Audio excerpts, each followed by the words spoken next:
the only tribe that terrified the Vikings to death. A Warpath Warriors documentary. 0 survivors. That is the only stat that counts when the smoke clears over the gray waters of the Baltic Sea.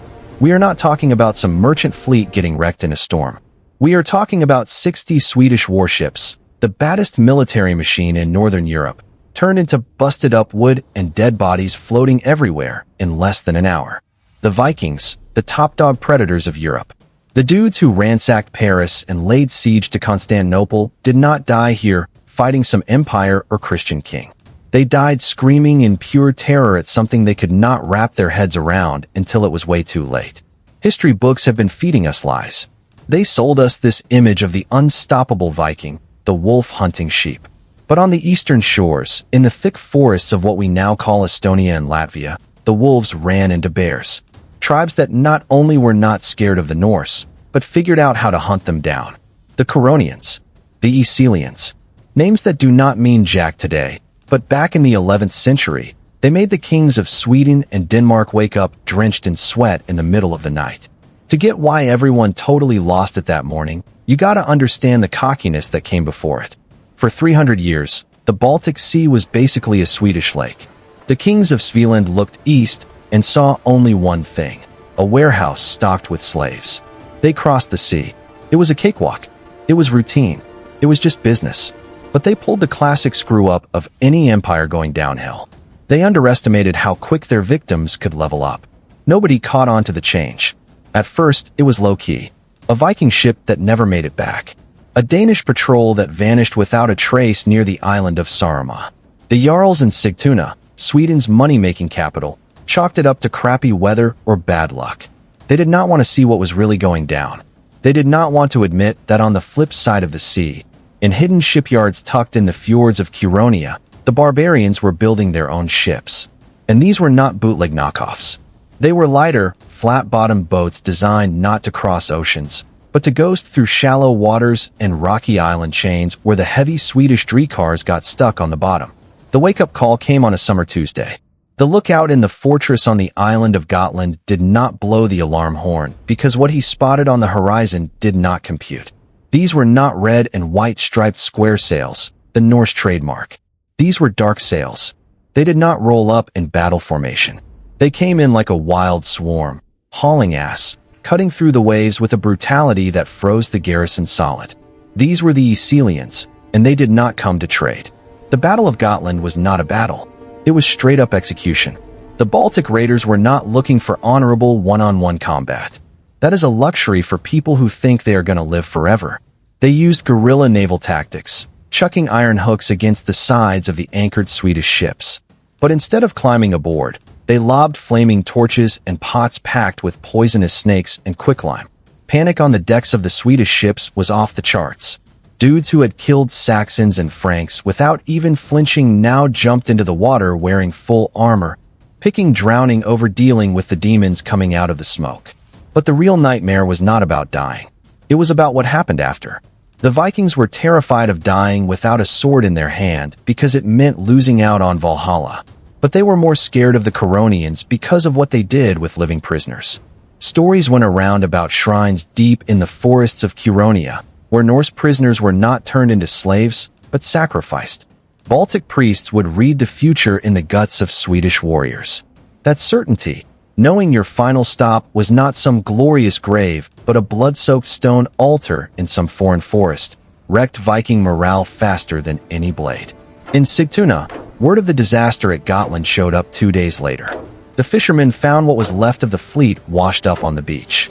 Bodies with no heads, stuck in the sand with ash spears. The message was crystal clear. The Baltic did not belong to them anymore. King Knut Eriksson, holed up in his fortress, was staring down an existential crisis. If he could not protect his own coastline, his power would crumble. Rival clans would smell the weakness. He needed a quick win. He needed to crush these eastern pirates to get things back to normal. So he made the call that would seal the fate of thousands. Instead of building up the coast defenses, he ordered what was left of the royal fleet, the Ladang, to get together and launch an all-out attack to the east. They were going to burn Curonia to the ground. They were going to teach them a lesson. It was a massive mobilization. 300 ships, 10,000 men. Steel shined under the July sun as the ships pulled out from the Stockholm archipelago. Priests blessed the sails. Wives waved from the docks. It looked like a victory parade. It looked like the glory days were coming back. But there was a hitch. A tiny detail that the king and his generals missed in all their arrogance. Spies. Sigtuna was an international trading hub. Russians, Germans, Wends and Balts walked around selling furs and wax. Mixed in with the merchants who smiled and paid their taxes to the Swedish king were eyes watching every single move. There were guys memorizing the number of ships, how much food they had, and most importantly, exactly when they were leaving. While the Swedish fleet sailed east looking for a fight in open water, one lone, small, fast ship left Sigtuna going the opposite way, hugging the coast heading south, carrying a message to the warlords of Curonia. The message was simple. The nest is empty. The she-wolf left her cubs, all alone. The Swedish fleet sailed straight into a trap. Yeah, but not the trap they were expecting. They thought they would find resistance on the beaches of Curonia. They thought they would see a shield wall. What they found was zilch. Coastal villages were ghost towns. Livestock had disappeared. Wells were poisoned. It was a dead zone. Confused Swedish generals ordered troops to land and push into the forest to find the enemy. That was the exact moment the war flipped forever. While 10,000 Vikings marched heavy through the trees, chasing an enemy that vanished like fog, 300 kilometers away across the sea, a massive fleet with black sails came out of the morning mist off the Swedish archipelago. They were not going to fight the army. They were going for the heart. They were going for Sigtuna, the city. The crown jewel of Sweden was being defended by old dudes and kids. Dawn on Lake Mälaren was usually dead silent. White mist floating over the still water, only broken by the occasional fish jumping. But that morning, the mist was not broken by nature. It was broken by the sound of 1,000 oars hitting the water all at once. For the people living in Sigtuna, the stone city, the commercial and religious heart of Sweden, hell did not wait for the sun to come up. It showed up with the first light. The wooden barriers protecting the harbor entrance, designed to stop heavy drekars, were useless. The shallow draft Curonian and Oeselian ships just slid right over the underwater obstacles like snakes going over fallen branches. There was no negotiation, no yelling about surrender, only fire. The city guard, made up of veteran old-timers and young guys who had not even seen their first winter at sea yet, ran to the walls. What they saw froze them solid. It was not some disciplined army forming shield lines. It was a tidal wave. Baltic warriors got off the boats running, jumping from the fronts before the ships even touched sand. They did not wear the heavy chain mail of the Norse that slows you down. They wore hardened leather and carried short axes. They were fast, brutally fast. In less than 15 minutes, the main gate of Sigtuna was up in flames. Meanwhile, for 100 kilometers to the east in the dense forests of Curonia, King Knut Eriksson started to get the feeling that something was seriously wrong. His army of 10,000 men had been walking in circles for days. Local guides they had grabbed and tortured for intel had led them into swamps where horses broke their legs and armored men sank waist-deep in black mud. The enemy did not show up, and that was worse than actually seeing them. Every night, 3 or 4 Swedish sentries disappeared. No screaming. They just found their helmets dented on the moss the next morning. Psychological warfare was tearing apart the discipline of the most powerful military force in the north. The captains started arguing with each other. Where are their cities? Where is their gold? The answer was the silence of the forest. The Curonians were not defending territory. They were defending time. Every day the Swedes spun out, there was another day Sigtuna burned with nobody protecting it. Back in the Swedish city, the massacre had reached the cathedral. Archbishop Johannes, the holiest figure of Christianity in Sweden, took shelter at the main altar surrounded by terrified women and children. They believed the church walls would protect them. They believed even barbarians would respect the house of God. They were dead wrong. The Oeselians did not come for gold, though they grabbed it anyway. They came to send a political message. They smashed down the cathedral's oak doors with makeshift rams. The sound of splintering would echoed like a gunshot in the main hall. When the invaders walked in, they did not stop at the cross. Archbishop Johannes got his head chopped off right there on the altar steps. His blood stained the holy stuff. In an act of total humiliation, the invaders did not just steal the church treasure. They took apart the amazing bronze doors of the city, masterpieces of Swedish craftsmanship, and loaded them onto their ships. They took more than just metal. They took Sweden's pride. Sigtuna. The city smoke was so thick people said it blocked out the sun on farms 20 kilometers away. Survivors who ran to the forests looked back and watched their world fall apart. The Pax Suecica, the peace forced by Viking power, was over. The hunters had become the hunted. Across the sea, King Canute finally decided to pull back. No supplies and impossible terrain had beaten his army without even one real battle. Back to the ships, he ordered, frustrated, spitting on the ground. We will come back next summer and burn this cursed forest. But when the Swedish advance guard got to the beach where they had left their fleet, the king's heart stopped. The ships were there, yeah, but not how they left them. Out of the 300 anchored ships, 50 were on fire. A fast Curonian raiding party, hidden in nearby coves, had waited for the main army to go deep into the forest before hitting the rear guard. The guards left watching the ships were laying dead on the shore with black arrows in their throats. Chaos took over the beach. The Swedes, wiped out, starving, and now partly stuck on enemy turf, looked at the horizon and then spotted it. It was not a rescue ship. It was a small Swedish fishing boat with ripped sails that had somehow crossed the sea fast, driven by pure terror. The messenger on board collapsed at the king's feet, out of breath, face covered in soot. Canute grabbed him by the tunic and yanked him up. "What is it? Talk." "The archbishop is dead." They took the doors. The silence that followed was heavier than any shield. The king let go of the messenger. Around him, 10,000 battle-hardened warriors looked down. They had not been beaten by a superior force. They had been outsmarted. They had left their front door wide open, and the wolf had walked in and eaten their children. But the humiliation was not done yet. The trip back across the Baltic was not going to be a walk in the park. The Curonians knew the Swedes would be coming back desperate, beat down, and with their morale shot. And the sea, that huge gray desert, is the worst place to be scared. Because at sea, there is nowhere to hide. The return trip was not a retreat. It was a hunt. The Baltic has a brutal quirk. It is loaded with islands, islets, and hidden sandbars. For an expert navigator, it is a playground. For a demoralized fleet with exhausted captains and lookouts whose eyes were burning from no sleep, it is a death trap.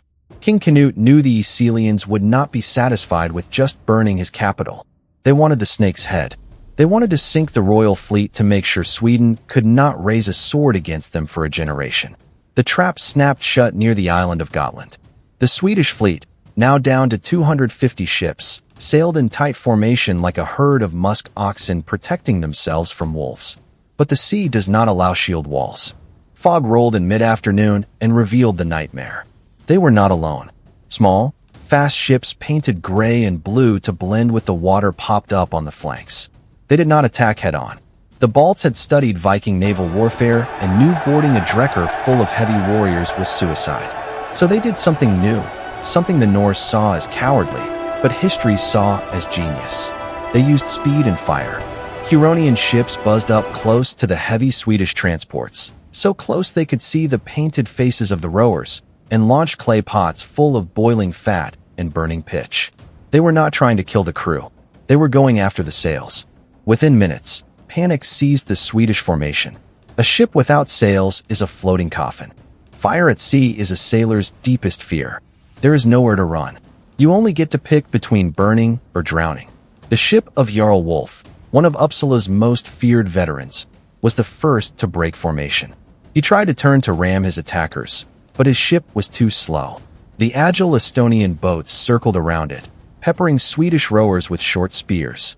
The great drekker drifted, spinning uselessly while its attackers took it apart piece by piece, methodically, without risking a single guy in boarding.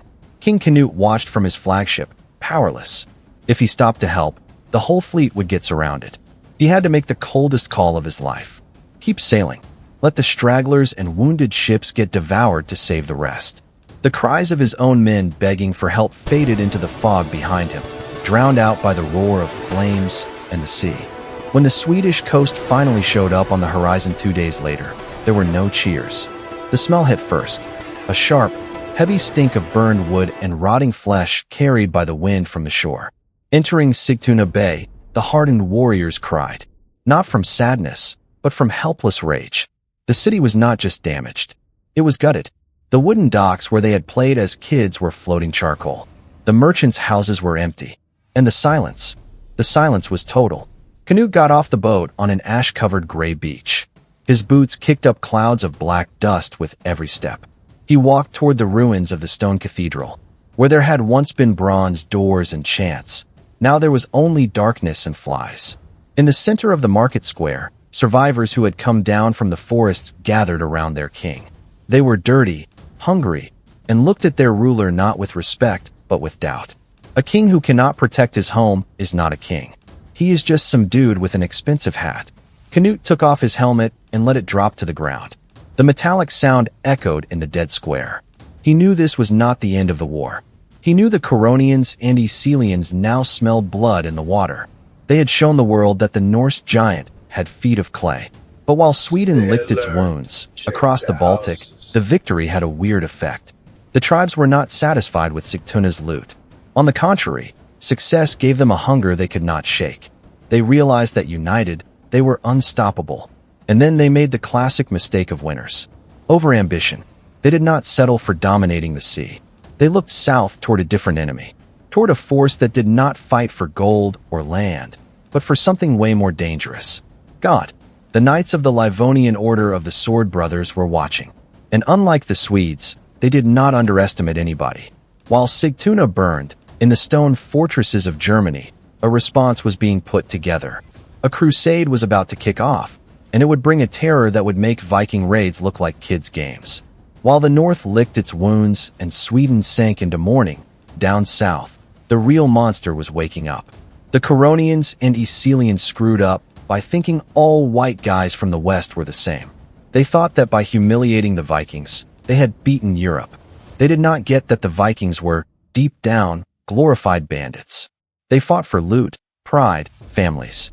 They were chaotic. But the enemy now locking eyes on the Baltic coasts did not want gold, did not want slaves. And most terrifying of all, had zero fear of death because they believed they held the key to paradise. Rome had spoken. Pope Innocent IV was not interested in tribal beef. He declared a crusade, but not toward Jerusalem, toward the north, toward Europe's last pagans. And the tip of the spear for this invasion was not farmers with axes. It was the Livonian sword brothers, warrior monks, guys who had given up families, lands, and names to become holy killing machines. They showed up at the mouth of the Daugava River, not to ransack and bail like the Danes did. They showed up to stay. The cultural clash was immediate and brutal. When tribal scouts saw the German ships arriving, they laughed. Heavy, slow, loaded with stone and wood. Floating tombs, they called them. The local warriors, drunk on their victory over Sweden, decided to use the same playbook.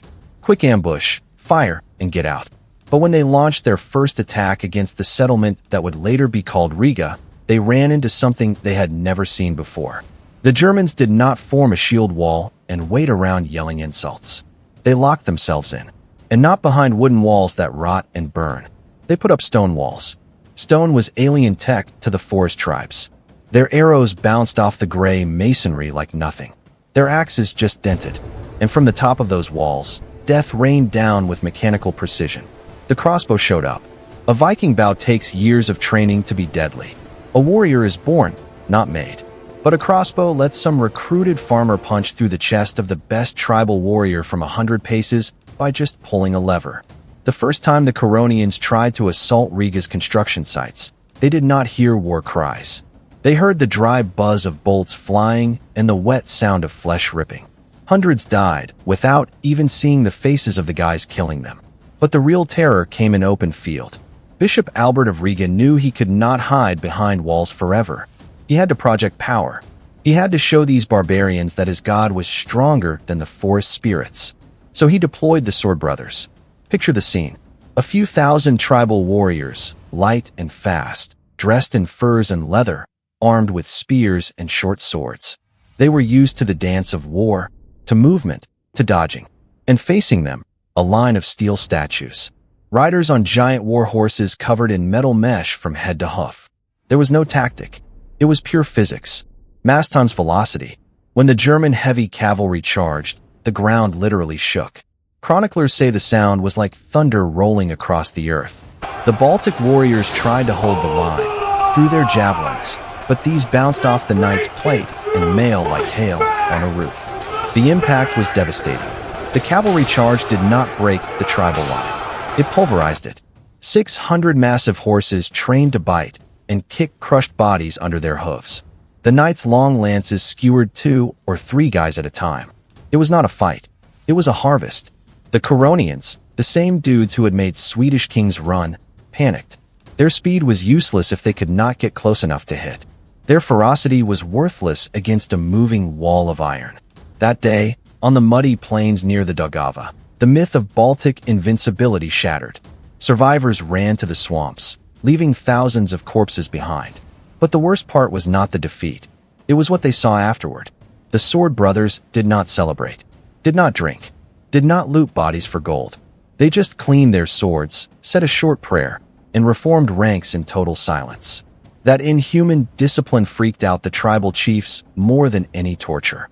Like fighting guys who feel neither pleasure nor anger, who only fulfill some divine function. But humans adapt. The Baltic tribes had not survived 1,000 years in those harsh forests by giving up after the first winter. In the depths of Lithuania and Semigalia's forests, a war council got together. Old shamans and young warlords understood that the old way of fighting was dead. If they wanted to survive the Iron Crusade, they had to evolve, had to stop being scattered tribes and become something more. They had to unite, and they needed to crack the enemy's technology. If stone and iron were God's weapons, then they would have to steal those weapons from God. The resistance was about to switch tactics. They would no longer go for suicidal pitched battles. They would take the war where heavy horses could not go, to the ice. Winter was coming, and the Baltic winter forgives nobody, not even men of iron. 30 degrees below zero. At that temperature, metal is not protection. It is torture. The steel of armor gets so cold that touching your own sword without gloves sticks to your skin and rips it when you pull away. Breath freezes on helmet grills, creating an ice mask that suffocates. But the Sword Brothers marched anyway. It was February 1236. The Grand Master of the Order, a guy named Volquin, made the classic mistake of someone who thinks technology beats nature. He looked at maps and saw that the dense forests and swamps that stopped his cavalry in summer were now frozen. Ice highways, he thought. Solid rivers his war horses could gallop along with no obstacles to hit the heart of pagan lands. While they slept, Volquin gathered a massive column. Teutonic knights, Russian auxiliaries, German mercenaries. A 2-kilometer-long snake of iron gleaming under the pale winter sun. They pushed into Semigalian territory, confident, laughing, burning some isolated farms to warm up. They did not know they were being herded. Lithuanian and Semigalian scouts wore no plate armor. They wore wolf furs and wooden skis. They moved silently through the forest, invisible against the snow, communicating with bird whistles. They did not attack the main column. They just watched. Let the Germans push deeper and deeper, farther from their fortresses, letting cold and exhaustion bite. They waited until the column reached Saul Pass, a deceptive terrain, a vast clearing covered in virgin snow that looked like solid ground, but hid a boggy swamp under a brittle ice crust. The trap closed at dusk. The German vanguard stopped dead. In front of them, blocking the only valley exit, a line of warriors appeared. There were not many. They looked like easy pickings. Volquin, impatient and eager to finish quick so they could set up camp, ordered the charge. Crush them, he yelled. God wills it. 500 knights lowered lances and spurred their mounts. The earth thundered, the heaviest cavalry charge of the Middle Ages. The most unstoppable force launched forward. They gained speed. Impact looked imminent. And then physics did its thing. When the 600-kilo horses carrying guys and 40 kilos of steel hit the frozen bog zone, the ice cracked. It did not break completely, but it gave enough. Horse legs punched through the hard crust and sank into the frozen, sticky mud below. The charger's momentum stopped dead. Horses stumbled, rolled, broke legs. Knights got thrown, falling like flipped turtles in deep snow. Chaos was instant. And then the signal. From the flanking forests, thousands of tribal warriors surged forward running. They did not trudge painfully through snow. They slid on snowshoes, fast, agile. They jumped on the trapped knights in the mud. A knight on the ground is a tank without tracks. Useless. They used hooks to drag riders into the swamp's icy water and let the weight of their own armor drown them. Grandmaster Volquin fought like a demon. Surrounded, with his horse dead, he swung his sword in a circle of death. But this was not some tournament. There was no honor. A semi-Gallian warrior slid behind and slashed his knee tendons with a sickle. The iron giant fell to his knees, screaming, not from pain, but from rage. Before he could get up, a dozen spears pinned him to the ground. The massacre at Saul lasted less than an hour. Nearly 50 high-ranking knights, the Order's elite, died there along with 2,000 foot soldiers. It was total annihilation. The Livonian Order of the Sword Brothers, the military organization that had terrorized the Baltic for 3 decades, was decapitated in a single afternoon. But the victory brought something more dangerous than celebration. It brought political unity among the victors. A man watched the field of corpses with cold, calculating eyes. His name was Mindaugas. He was not some simple tribal chief happy with stealing horses and going home. He saw what they had just done. They had beaten the greatest military power of the West. And he understood that if they wanted to survive the inevitable revenge, old customs had to die. That night, under torchlight, while his men stripped the dead of valuable chain mail, Mindaugas began weaving his own web. "Look at this," he told the other chiefs, pointing at the German bodies. "They bleed like us. They die from cold like us. But they will come back. And next time, they will bring more. If we stay separate tribes, they will hunt us one by one. If we are a fist, we are untouchable." Fear is a great motivator, but ambition is better. Mindaugas did not offer just survival. He offered an empire. In the following months, this warlord began a brutal unification campaign. Chiefs who joined him got gold and power. Those who refused, he killed. No middle ground. He was building the Grand Duchy of Lithuania, the only pagan state able to look Christianity in the eye and not blink. But in Rome and the Teutonic Order's fortresses in Prussia, news of the Saul disaster did not cause fear. It caused industrial mobilization. Pope Gregory IX, upon learning of Vulcan's death, did something radical. He dissolved what was left of the Sword Brothers and merged them with the biggest and most terrible war machine in existence, the Teutonic Order. It was no longer a local crusade. Now it was total war. The Teutons brought engineers, siege catapults, and renewed fanaticism. And they had a new target. They knew they could not easily conquer Lithuanian forests. So they decided to cut off their air supply. They decided to go for their commercial ally, their gate to the east. They decided to attack the Republic of Novgorod. They decided to challenge Prince Alexander Nevsky. They were going to try crossing the ice one more time. Because arrogance is the only disease that kills you, brings you back, and kills you the same way again. Year 1242. The Teutonic Order did not make mistakes. Or so they believed. After absorbing what was left of the defeated Sword Brothers, they launched eastward with renewed machinery. They were no longer interested in scattered forest tribes. They wanted the Russian bear's head. They wanted the Republic of Novgorod. For the German knights, Orthodox Russians were little more than schismatic heretics, barely a step above pagans. They conquered Pskov with insulting ease. The city fell, its leaders got chained up, and the Black Cross banner went up on the walls. The road to Novgorod was wide open. It looked like a military stroll. But Novgorod had a protector, a 20-year-old prince named Alexander. History would know him as Nevsky. Alexander was not some mystic or fanatic. He was a pragmatist. He knew math. He knew his light infantry and citizen militias would get chopped to pieces facing the Teutonic heavy cavalry charge on solid ground. A Teutonic knight on his warhorse is a 1-ton projectile. You do not stop it with wooden shields. You step aside or you die. So Alexander did the unthinkable. He did not defend his city's walls.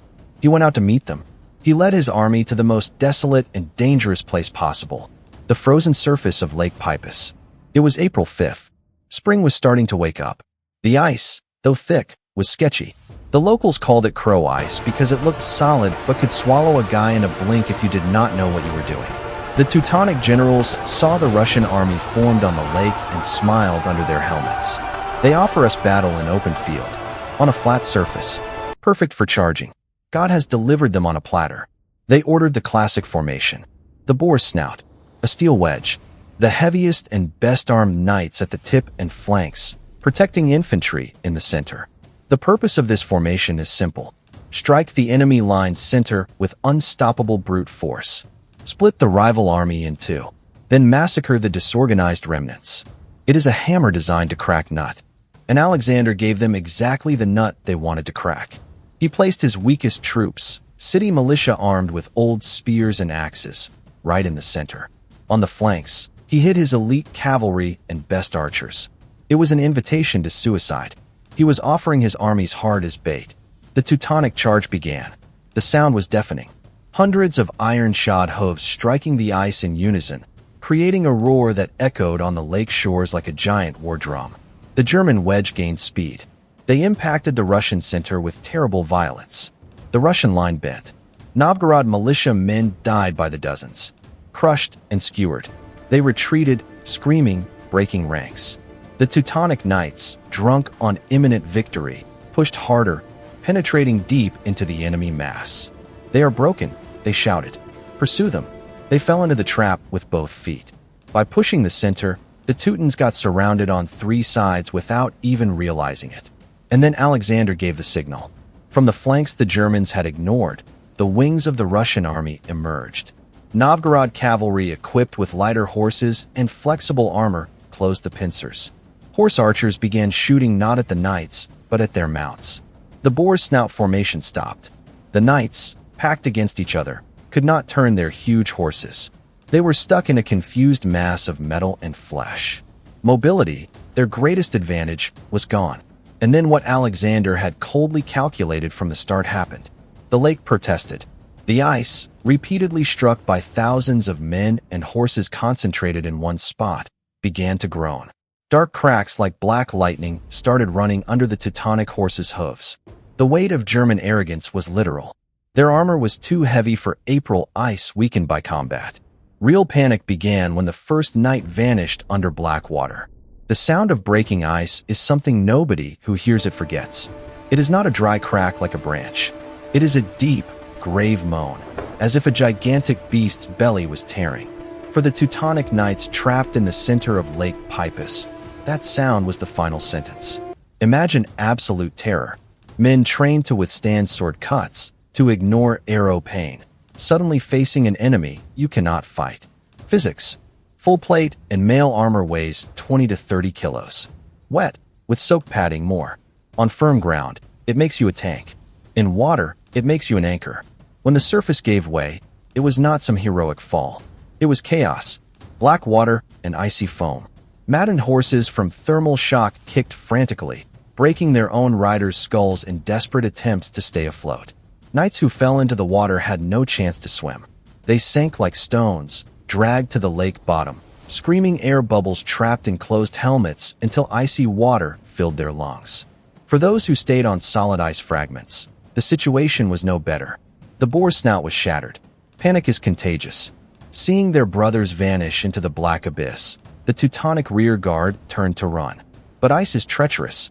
War horses slipped trying to turn, falling sideways, trapping riders' legs under their bellies.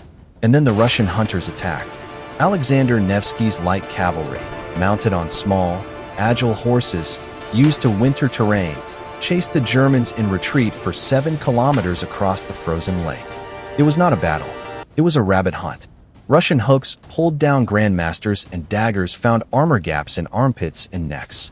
The lake's white snow turned bright red, a violent contrast visible from the shores. By day's end, the Teutonic Order's elite had been annihilated or captured. 50 brother knights, Europe's warrior nobility, died. As many were led away in chains, walking barefoot beside their captured horses for greater humiliation. The battle on the ice did more than save Novgorod.